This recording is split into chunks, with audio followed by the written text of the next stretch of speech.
9:45? I'm like, yes. Oh, okay. Cool. So we're ready to go.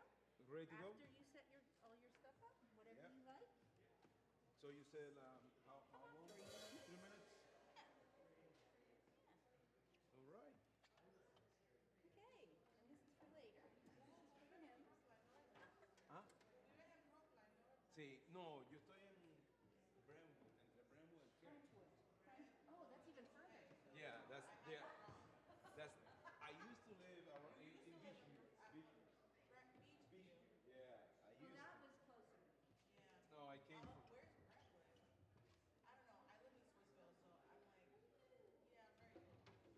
I've been here for like almost 6 years, and I still don't know a lot of stuff.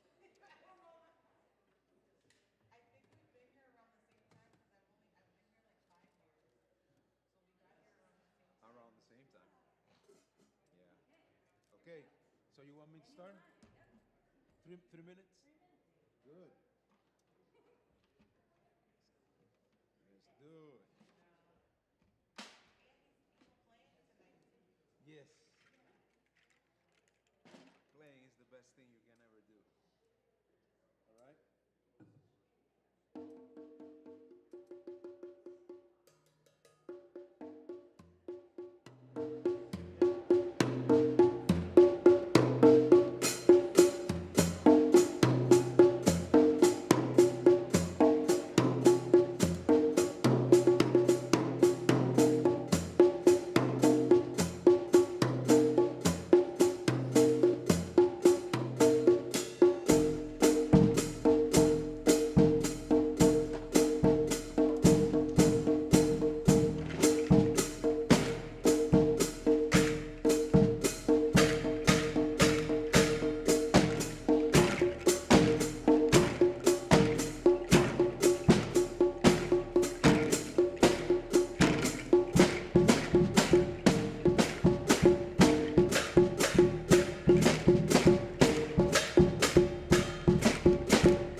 Thank you. Good morning, good morning. If you're not awake now, then you haven't had enough caffeine. Good morning and welcome to the First Unitarian Church of Pittsburgh. It's Sunday, January 19th of 2025. I am the Reverend Dr. Kedar Walker. I use the she, her pronouns, and I am honored to serve as the minister of this beloved community. For those with visual disability, I'm a middle-aged, light-skinned female with my hair is mid-length and it is light brown. I wear glasses and today I have on a green and rust-colored black sweater. You, my beloved, are all welcome here. If you are here in person in this beautiful sanctuary, you are welcome. If you got yourself out of bed and you only made it to YouTube, you are welcome. We're glad to have you now or in the future. You are welcome in whatever format you arrived. We are a multi-faith religious community, many origins and sexualities and genders. We're a multi-faith religious community. We're welcome, all are welcome. Diversity is sought and expected and welcomed. Questions are expected. Answers sometimes are provided. We're growing, we're learning, and we are loved. If this is your very first time with us and you are here in person, please introduce yourself. If you're not too shy, there is a welcome desk here in our garden lobby. We'd love to be in touch with you, exchange emails, contact information. If you're on YouTube, please explore our website. Sign up for our newsletter. It is on the main page down at the bottom, and you can opt in for our newsletter and find out about all the ways you can be involved. And just who are we?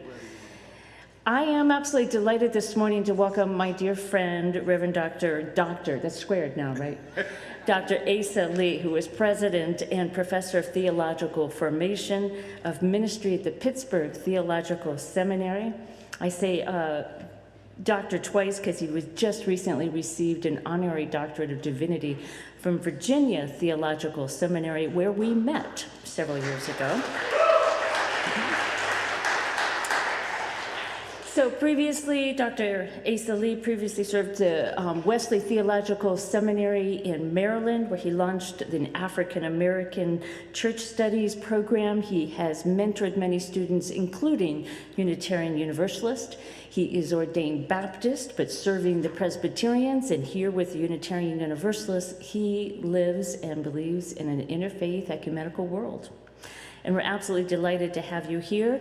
He is married to the very wonderful Reverend Chanda Ali, an ordained United Methodist elder, and together they have 4 daughters. So bless him again and again. We are an active community, and we've got a lot of announcements. You ready? You ready? Hang on. There's a lot going on. First of all, for those of you who identify as young adults, somewhere between 18 and 35, we welcome you to our meeting 1 to 2 p.m., 12 to 1 p.m., 12 to 1 p.m. in the library downstairs, not the usual room in the Harper, but in the library room, please, and you'll be meeting with our intern minister, Mac Perkins High. Tomorrow night, we are just so excited to have our annual Let Freedom Sing concert. That's at 7:30 at the Kelly Strayhorn Theater. There is lots of information on the back of the order of service. Please get your tickets ahead of time. It is donate as you're able, but please, no financial barriers. You are welcome as you are. What else is going on? Alternative worship has been rescheduled from last Thursday due to snow. It is this Thursday at 7 p.m. with Mac Perkins High and Stephanie Pulowski. 7 p.m. right here in the building for alternative worship. And so some of you have attended what an annual Pittsburgh cluster meeting every now and then. And we're actually going to be the host in the fall of this November in 2025. We're very excited. But we don't currently have a representative on the board for the Pittsburgh cluster.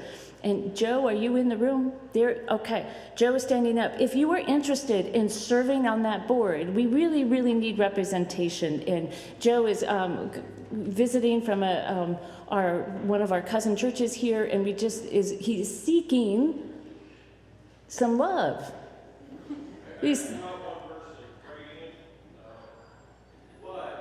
At least one.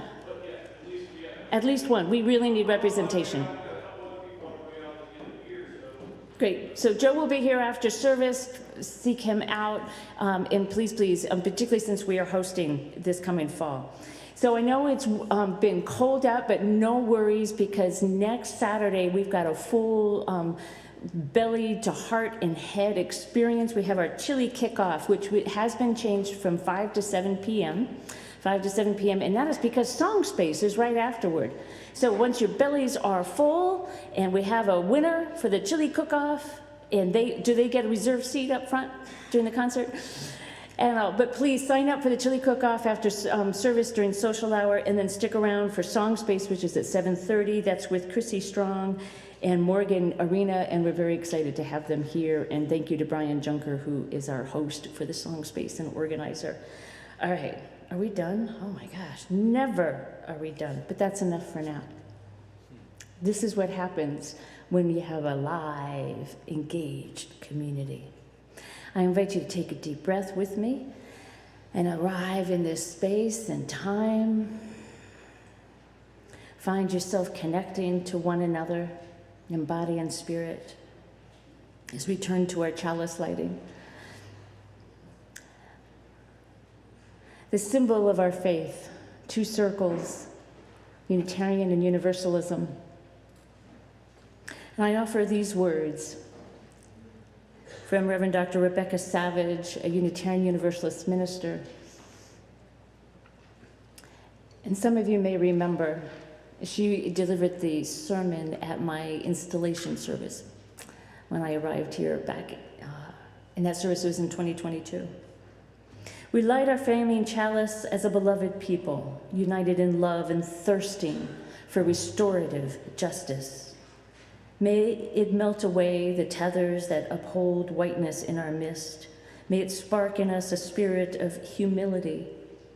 May it ignite in us radical love that transforms our energy into purposeful action.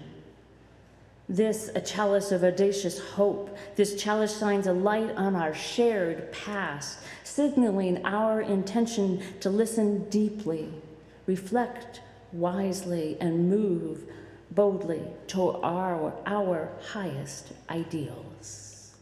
Welcome to you all.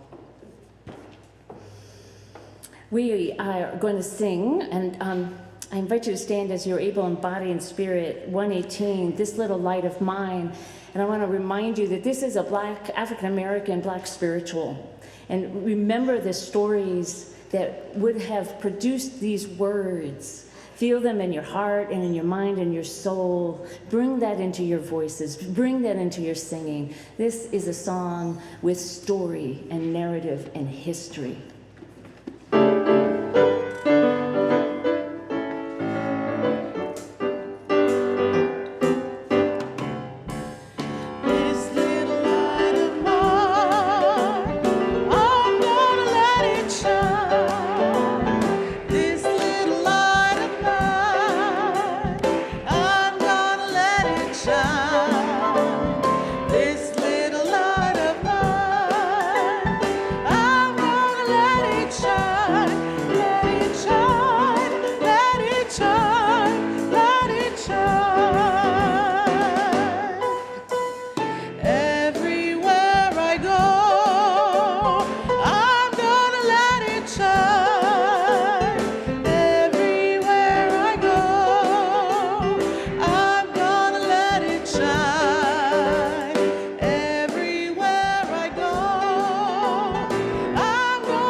Please be seated. We have our collective reading, and this week it is our principles, and we are rotating the Unitarian Universalist principles, which are being phased out in the next few months with our new Unitarian Universalist values and our commitment to care for the earth. Please join your voices with mine. The words are found in your hearts as well as in our program. We covenant to affirm and promote the inherent worth and dignity of every person, justice, equity, and compassion in human relations, acceptance of one another, and encouragement to spiritual growth in our congregations, a free and responsible search for truth and meaning, the right of conscience, and the use of the merit process in our congregations and society at large. Restore the world community with peace, liberty, and justice for all. Respect for the interdependent web of all existence of which we are a part. Journeying towards spiritual wholeness by working to build a diverse, multicultural, loving community by our actions that accountably dismantle racism and other oppressions in ourselves and our institutions.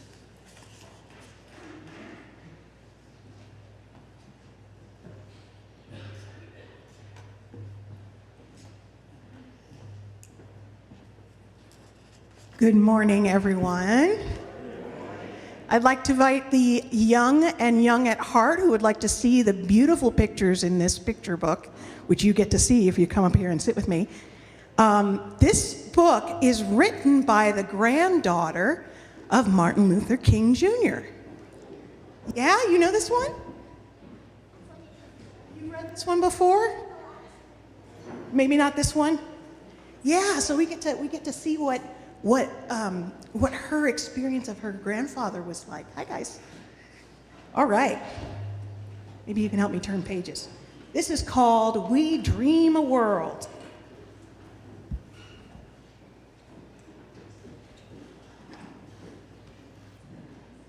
And if I show you pictures and you don't see them, let me know. Granddaddy and Grandma. You had a dream that we would be judged by what's in our hearts, not by the color of our skin.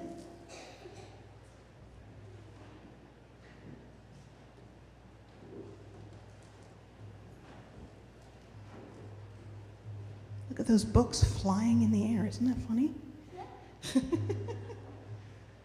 You were gone before I came into this world, but that dream and so many others lives deep inside me.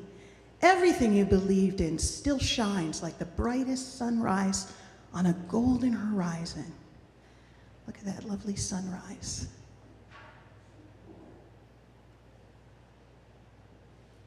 You guys see the birds coming out of her hair?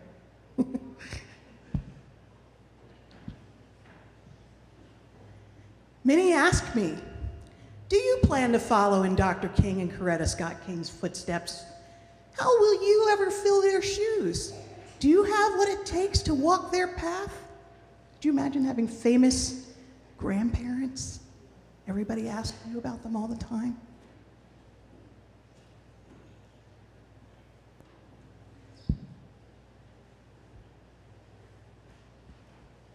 Oh, here's the statue. You've seen that statue? In DC, very big. This is a Martin Luther King statue. I'll show you in a second. I hold fast to all that you stood for: peace, togetherness, harmony, and love. Granddaddy and Grandma, thanks to your wisdom and determination, I now have my own footsteps, my own journey, my own dreams for our world. And so while I follow your example, I am also ready to lead. So even though she has famous grandparents, she also has her own journey.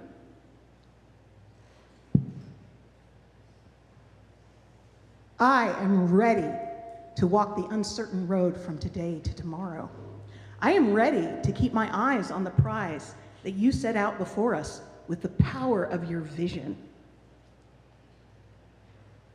See all those people in the background?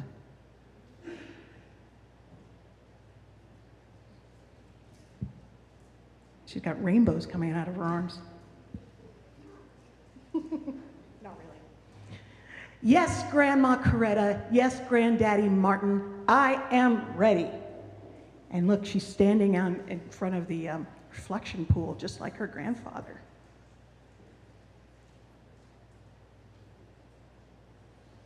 Do you guys see?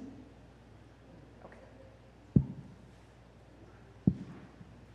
Every day, I thank you for the gifts you gave so many of us through your hard work.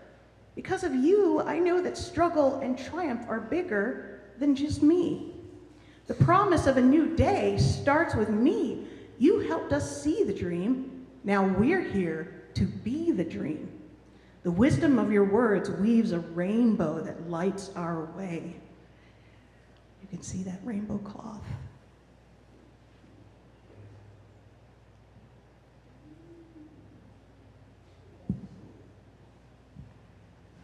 Oh, these guys are having fun. Granddaddy, you told us love is the key. Grandma, you taught us when the heart is right, the mind and the body will follow. These words, these keys to our hearts, open the door to all that is possible. Look how happy they are, playing with butterflies. Yeah, all that is possible.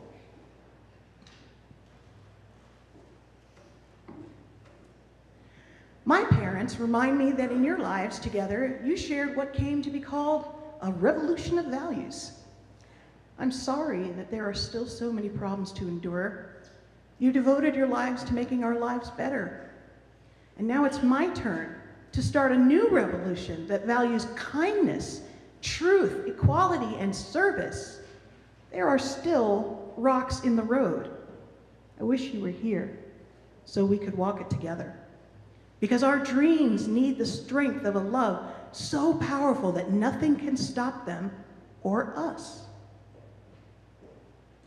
You see how they're doing art together? Does everybody recognize that symbol? It's a peace symbol. Very good.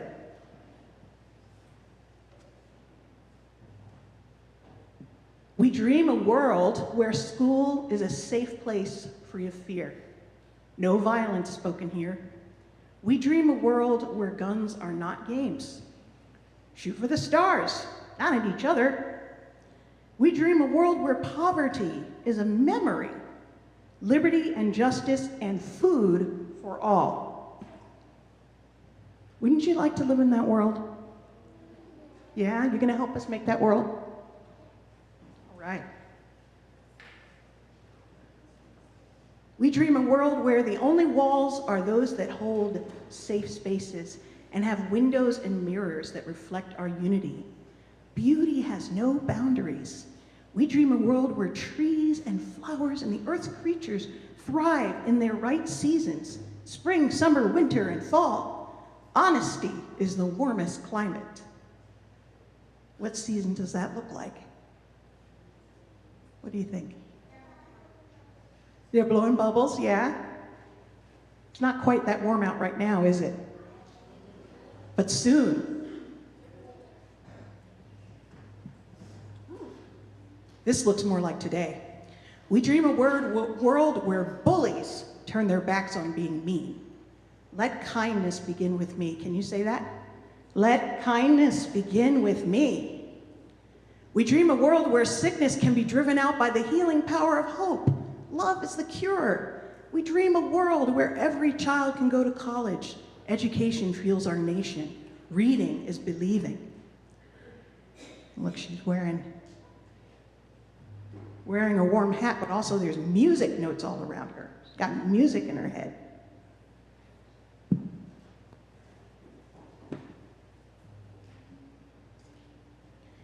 Grandma and Granddaddy, so many want to know, how will you honor your grandparents' legacy? The answer is simple. We keep your dream alive by planting our dreams, like trees in an orchard, to be nurtured by tomorrow's gardeners. with determined feet, blazing a new path. You guys know that we call you children right now, but one day you're not going to be children, and you will be teaching children. You realize that? Oh, did I show you the picture? Look at this. Lots of art, lots of expression. Okay. Planets. We are ready to take the torch you lit before you were born. We are ready to grip that glistening baton, to hold faith by the hand, to pass it on. We are ready to reach, to rise, to sparkle like stars in a bold blue sky. Sparkle like stars. Our time has come to bring our twinkle, letting everyone know. Spread the word. Have you heard? All across the nation, we are going to be a great generation. Are you guys going to be a great generation? I couldn't really hear you. Are you guys going to be a great generation? Are you going to be a great generation? Yeah. There it is. There it is. From today to tomorrow, we dream a world. Isn't that pretty? We dream a world. The world you dream is the world that can become. And there is a picture of her parents, of her with her parents. Not her grandparents, because she didn't get to meet her grandparents. But this is the person who wrote the book. What do you guys think? Inspiring? Yeah? You like that? All right. Well, we're going to go to our RE classes now as we sing Our Children from You I Receive.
You know you're in trouble when I'm in charge of the offering. Get your wallets out, get your phones out.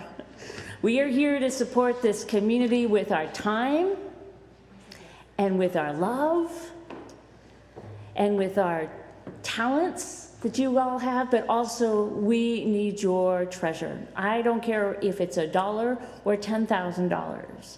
This community runs because of your generosity, and for that I have the deepest of gratitude, as well as all of the staff and the programming that we provide, but this wouldn't be a community without each of you and your generosity. And as usual, we share our plate this month, and there's lots of information about breaking the chains of poverty and what a wonderful organization they engage in the Pittsburgh community. But we invite your generosity, please, to support this community in every way that you can. You can do that by texting, you can do that by going to the webpage, you can do it by snail mail, you can do it by just putting money in that plate that passes by in front of you. We take cash, it's true. We take cash. We'd welcome it. So please, please, we invite your generosity in supporting the mission and vision of this wonderful community. And invite the ushers to please come forward for the offering.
Hey, Ellen, heads up. Dr. Lee's going to do the prayer. Okay, does he want anything? Do you want music? Whatever you feel. Okay, yeah, we got it. Is that something for you to look forward to? Oh, the joys and the sorrows that we hold in our hearts on any given day. I know it may feel like we're pinball in a pinball machine, bouncing around from one joy or one trigger, and then we're next close to tears. But you are here, my beloved, with one another. Today we have both a mixture of joy and sorrow with a ceasefire in Gaza and Israel. We celebrate this moment of peace even as we continue to pray and yearn for permanent peace and for justice. And our faith that we are committed to collective liberation for all. May the ancient stories and wounds and new and old, may they be healed with our prayers and love and support. May history inform but not dictate the future. May stories enrich and widen our hearts. May our path forward be paved with trust and faith in humanity's capacity to love.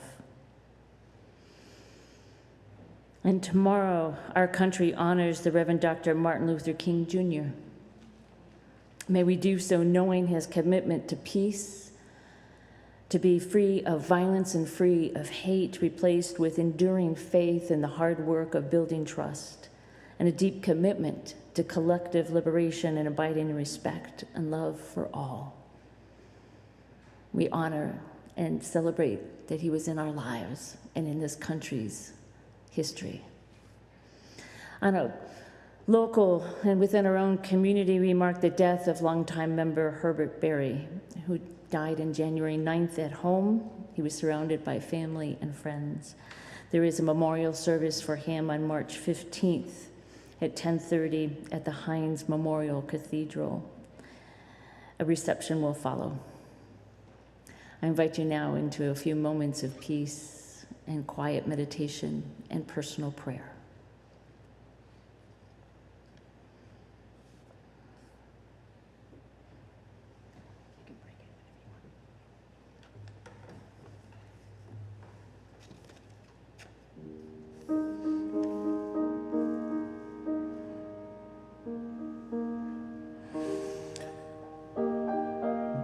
These prayers come from Martin Luther King himself. As a part of his ministry at the Ebenezer Church from July of 1953 to September of 1953. I offer these words as a centering. Listen to the words as they also reflect his prophetic voice and how much of this prayer is relevant for now as it was then. Eternal God, whose absolute power and infinite intelligence the whole universe has come into being. We confess that we have not loved Thee with our hearts, souls, and minds, and we have not loved our neighbors as Jesus loved us. We have all too often lived by our own selfish impulses, rather than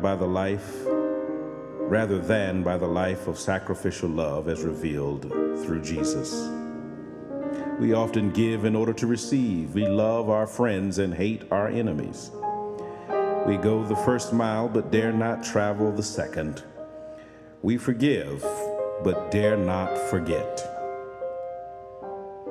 And so as we look within ourselves, we are confronted with the fact that the history of our lives is the history of an eternal revolt against you. Have mercy on us. Forgive us for what we could have been but failed to be. Give us the intelligence to know your will, the courage to do it, and the devotion to love you. We praise thee for gifts of mind which you have given and endowed to us. We are able to rise out of the half realities of the sense world to a world of beauty and truth. Teach us then how to use this gift of reason and imagination so that it shall not be a curse but a blessing. Grant us visions that shall lift us from worldliness into light. In you we live and move and have our being, and thank you for all thy good and gracious gifts, for life and health, for food and raiment, for the beauties of nature and the love of human nature. We recognize our inadequacies and shortcomings, and we realize that we stand surrounded with mountains of love.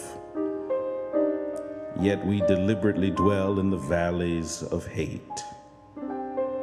We stand amid the forces of truth and deliberately lie. We are forever offered the high road, and yet we choose to travel the low road. For all of these shortcomings, forgive us. Break the spell which blinds our minds.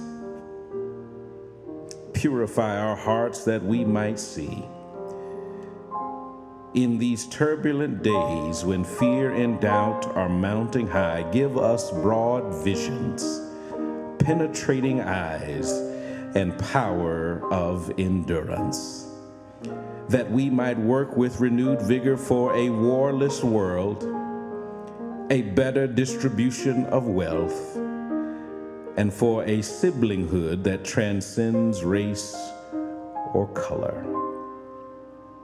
Finally, we commend to you all goodness, all those who are in any way afflicted or distressed in mind or body.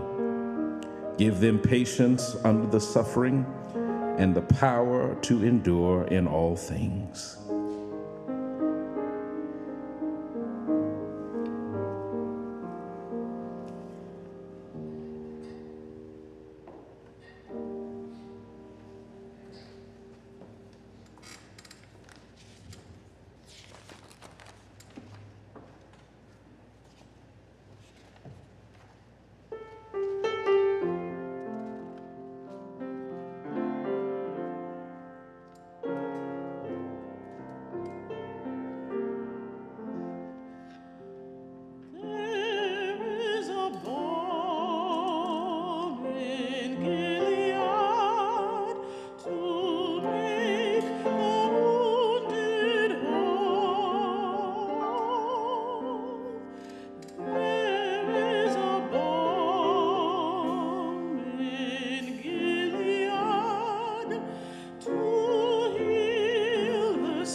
Good morning. It is indeed a privilege and a pleasure to be with you all again.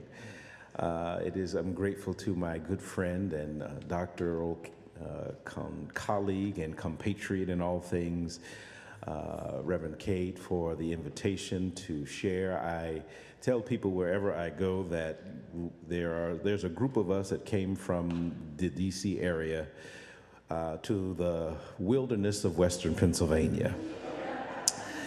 But we are grateful that even in the wilderness, friends abound. And so grateful for the fact that all of us came around 2021, 2022, and we have been able to connect across the neighborhoods and communities to share in one another's ministry. And so I bring you greetings from the Pittsburgh Theological Seminary, where I have the privilege of serving as president these last now almost 4 years.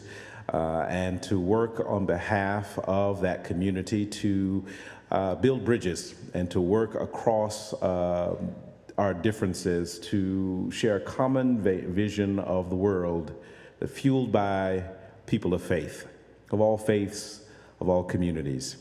Part of that is embodying the legacy of our own graduate, Fred Rogers, who was a 1962 graduate and one who shared a broad vision of the world using the Pittsburgh idea of a neighborhood to share across all the generations.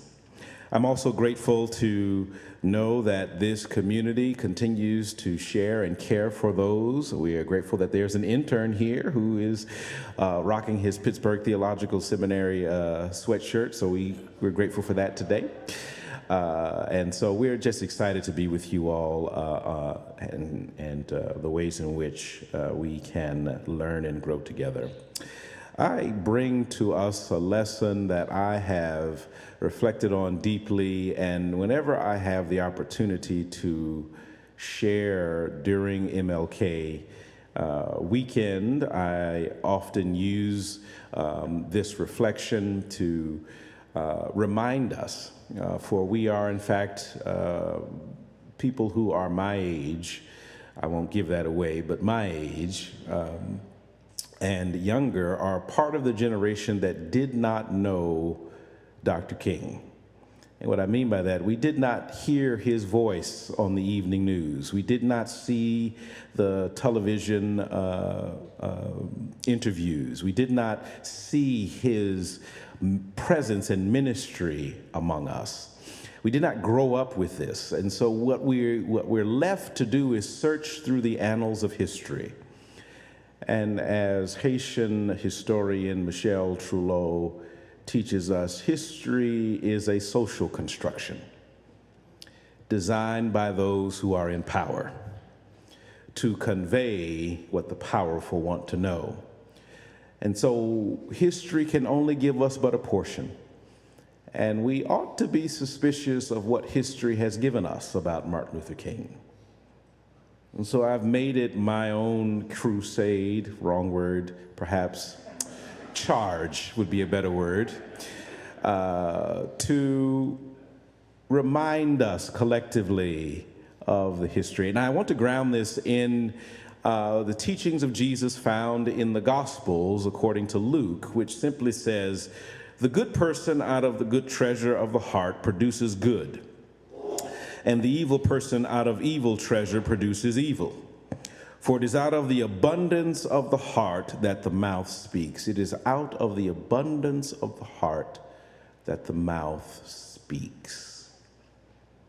This reflection is grounded first and foremost in this passage from the so-called famous Sermon on the Plain. Different than the Sermon on the Mount in the Gospel of Matthew, this Lucan version provides also a series of parables and teachings of Jesus that convey a wide range of truths. It's here in this, beginning in the 20th verse, in fact, of this same chapter, that you hear Jesus say things like, love your enemies and do good to those who hate you, and forgive and you will be forgiven. Jesus begins in the 43rd verse, a teaching on what we call fruitfulness. He says, no good tree bears bad fruit, nor again does a bad tree bear good fruit. For each tree is known by its fruit. Each tree is known by its fruit. Figs are not gathered from thorns, nor are grapes picked from a bramble bush. I love the way in which Jesus crafts this beautiful natural image. All of us would be quite shocked to go to our gardens having planted cabbage and up comes rutabagas.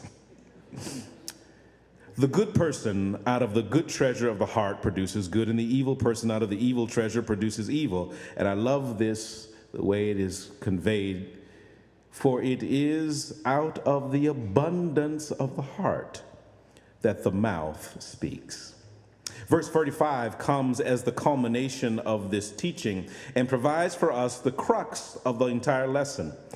That the product of a thing or person is reflective of who that person is. What that person produces is what that person seeks to be at their core.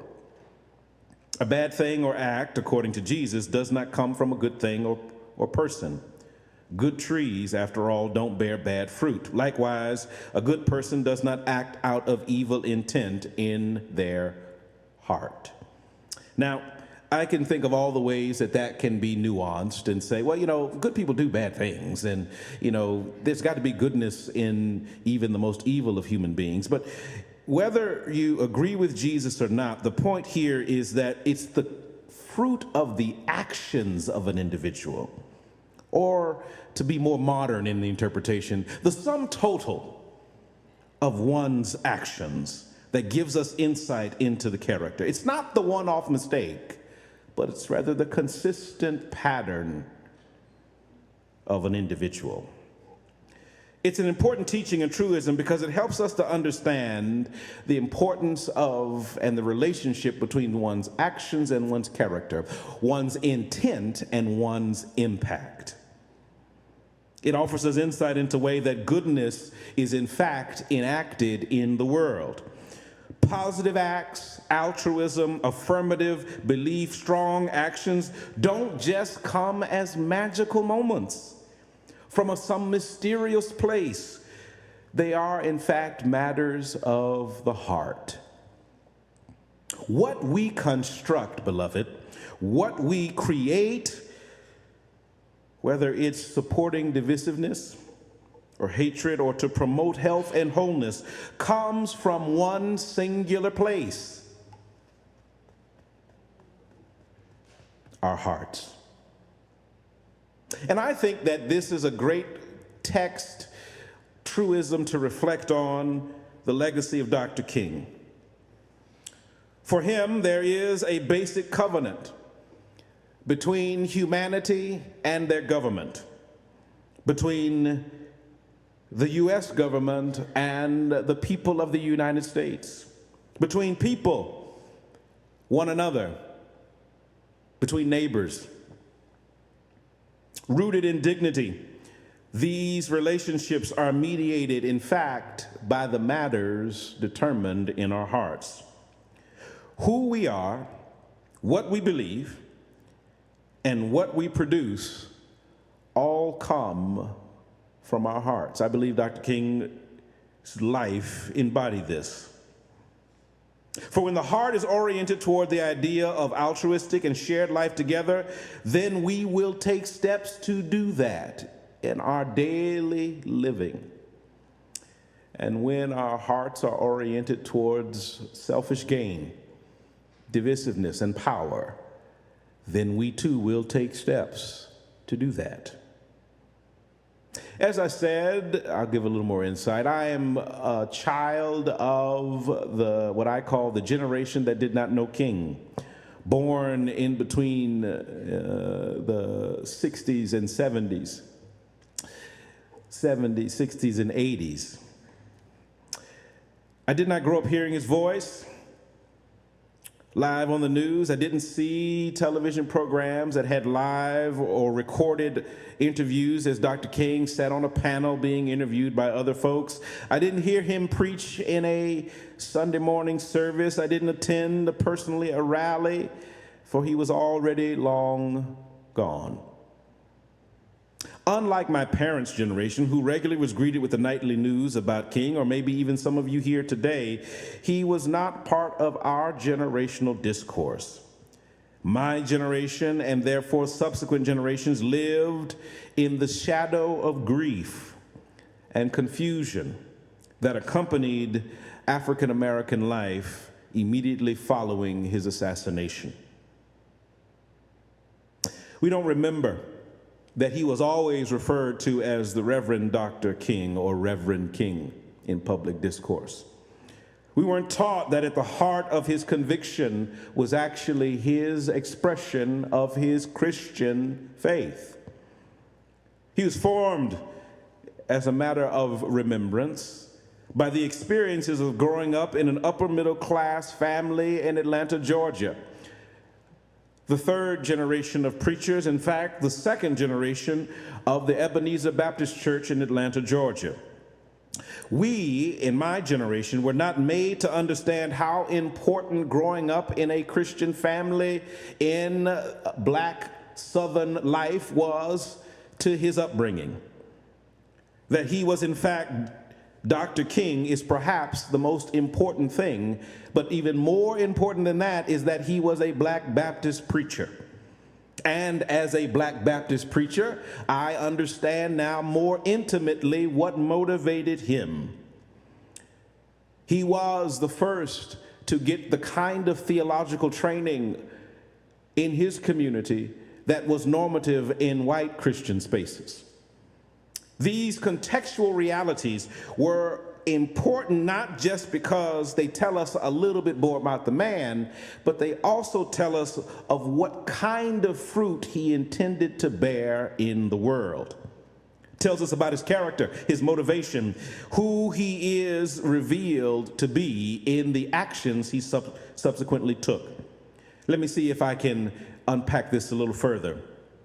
As I said, he's an educated black preacher, formed by the theology and ministry of the black church. Yes, we know that from history, but we also know that from his voice and his commitments. His commitments to justice, in other words, weren't just legal precepts reading the Constitution or a social concern. It was rooted in a theological commitment and an anthropological belief.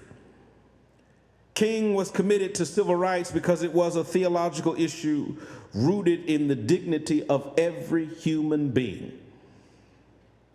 Being reared by the descendants of enslaved persons helped him to understand the value of every human life, no matter where it came from, no matter who it was, and therefore the right of every human being to have the same thing. That's what he actually took to Colgate Rochester Divinity School to get his Bachelor's of Divinity degree. That's what he then took to Boston University School of Theology to do his PhD in something called personalism, a theological idea that God as a supreme being was actually more than anything a person, and that the reflection of God's light in creation was actually the personhood of every single human being. That was actually the topic of his dissertation. That Boston personalism would find its root in the body and mind of a black Baptist preacher from Atlanta, Georgia.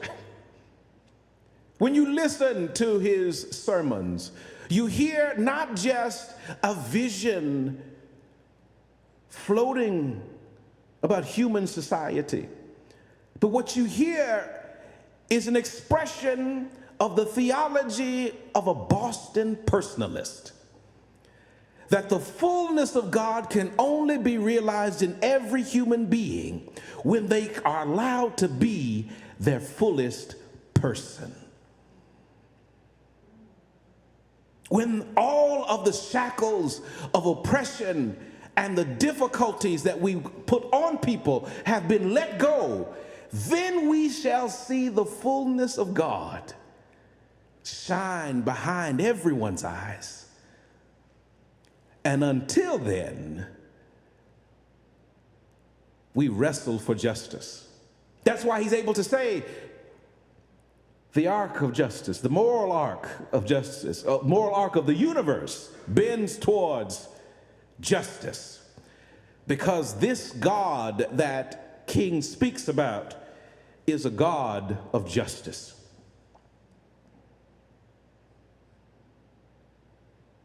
King decides to share with the world that which he had been given. He chooses early on in his first ministry to share the gift of his knowledge and intellect, and therefore chooses from his heart to build a treasure of justice seeking, equality, and freedom. And Luke's telling of Jesus' teaching here conveys a prophetic edge to it. It's the kind of edge that pushes us to recognize something deeper, that when we choose to share from our hearts, it's risky business. Jesus pushes us to realize that we should pay close attention to the fruit that is borne out in living and the fruit that we bear. For I think those are two simple points to build some reflective ideas around. First, be careful what you produce. Giving from the heart is risky business. That when we choose to give of ourselves, we live in an impatient and capricious world that prefers perfunctory speech and grandiose gestures over life-giving, heartfelt actions. It's one of the frustrations of living in this current season we're in. And I hope it is not lost on those of us who recognize that it is not only Martin Luther King Day on Monday, and that the serendipity and the confluence of history means that on the very day in which we celebrate freedom and justice seeking for all, we also are doing something else. You can figure that out on your own. But I'm on the internet. I don't know where that goes. The point is this: history can be ironic. It's in fact one of the things that affirms my faith, that it can only be something somewhere that is organizing us to reflect in the moment that while we hear one speech being recorded about I have a dream one day, on the same day, perhaps even at the same hour, we'll be hearing a different vision of the world. And the charge of the universe is, choose you this day. What will you work towards? History is conspiring against us, beloved, to remind us that every single day we live, we choose to live for something. Jesus' teaching tells us, live from your heart. If you want the world that we heard about in the reading this morning, if you want the world that has at it equality and a personhood for every being, it is not enough that we simply hope. King's message in life teaches us there is work yet to be done. And that's risky business.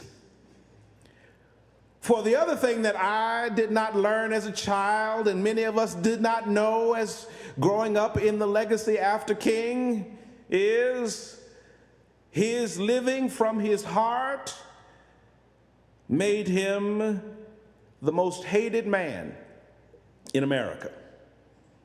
Newsweek, in fact, did a whole cover on, quote, the most hated man in America, the Reverend Dr. Martin Luther King Jr. You can look it up. It's true. He was hated not just by white America, but in fact by his own people, who thought he was dusting up things that would make it harder for all of us. You are making trouble for us.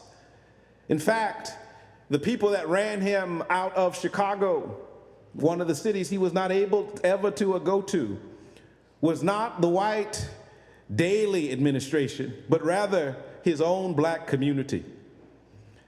Don't come here, they told him in Danville, Virginia. Black folks. Don't come here, they told him in other parts of the country. Hated because justice seeking is risky business. And yet, he still did it. I find it also ironic that there is a day dedicated to a man who was once the most hated man. I find it ironic that we have a huge statue on the National Mall dedicated to him when he said, "Don't build me any statues." We have to be mindful of the treasure we produce from our hearts. And secondly, we should always be clear that the work of building a treasure takes time. He did not see what he saw in his lifetime. What he talked about in 1963, what he talked about in 1964 and 65 about his vision for the world, what he said on the night before he died about seeing from the mountaintop that which we would one day overcome, he would not see in his lifetime. And beloved, that is perhaps the greatest failure of us now as a generation. We have become so impatient that we want our work to be realized now. But treasure and wealth building take time. Are you willing to put your investment into the pot? Are you willing to put your portion together with the next generation's portion to build a reality greater than ever before? For many of us, we thought just a generation ago, just 20 years ago, 16 maybe, 18 years ago-ish, we thought our work was finished, that we had set the ground and the foundation in the election of a particular president to build the nation that King was talking about. But what if wealth building requires a little more of us? There are some of us who, in the election of the first African-American president, believed our work was done. There were others of us who said, oh boy, the history of this nation means there shall be a backlash. And the work never stops. So, beloved, from the heart, what shall you produce? What is your part to play? And what world will we build together? For out of the abundance of the heart, the mouth speaks.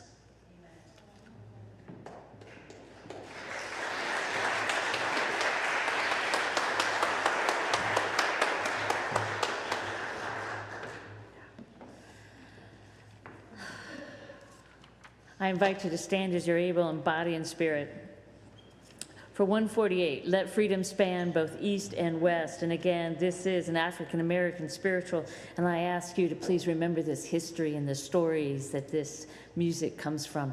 And we honor it with both our deep commitment and the respect of the stories that it embodies. Join your voices together.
I need to correct myself. Those words are Jacob Trapp, who was a Unitarian Universalist minister, but the tune was African American spiritual. So what a wonderful bonding of histories together. I invite you to please bring your voices together as we extinguish our chalice. The words are found in our heart as well as in our program. We extinguish this flame, but not the light of truth, the warmth of the community, or the fire of commitment. These we carry in our hearts until we are together again.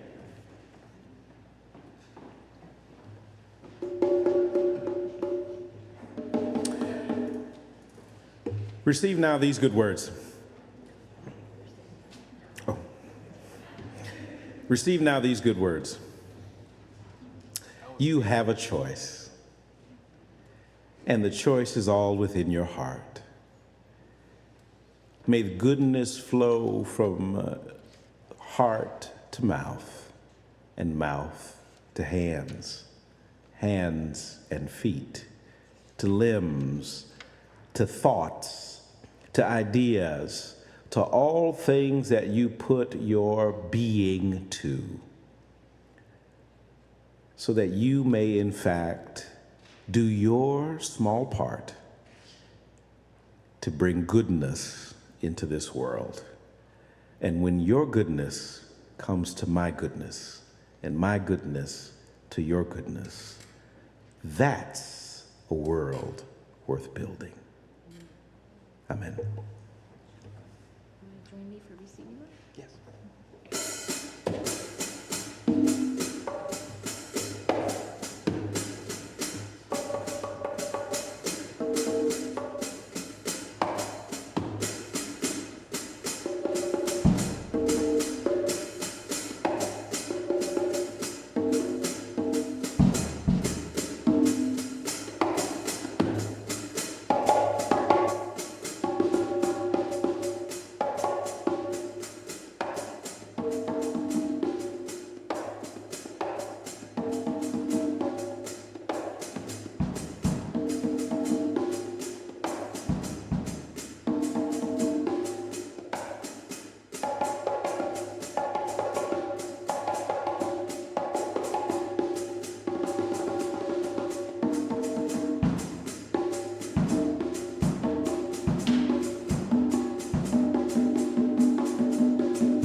Thank you.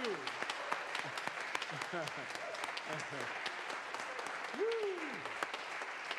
Yeah. Nice. Yeah. Bringing the world together, right?